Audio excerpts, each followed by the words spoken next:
Guys, bila nak beli aset ataupun mana-mana instrumen kewangan, risiko tu sentiasa ada. Kalau korang tak nak ada risiko tinggi, maknanya korang kena terima return dia sikit.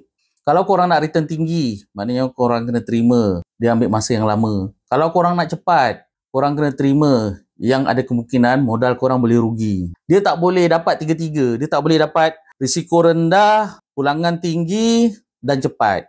Itu skim cepat kaya. Kalau korang masih berfikiran macam ni, korang ada kemungkinan untuk kena tipu.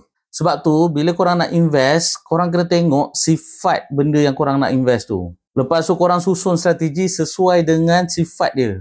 Contohnya, macam emas fizikal. Emas fizikal ada risiko. Dia tak sesuai untuk jangka pendek. Dalam masa jangka pendek, harga dia boleh jatuh. Lepas tu, dah ada spread. Jadi, emas fizikal ni memang ambil masa yang lama. Ingat je, korang tak boleh dapat semua. Pilih salah satu je. Nak risiko kurang ke, nak cepat ke, ataupun nak return tinggi. Selamat memilih.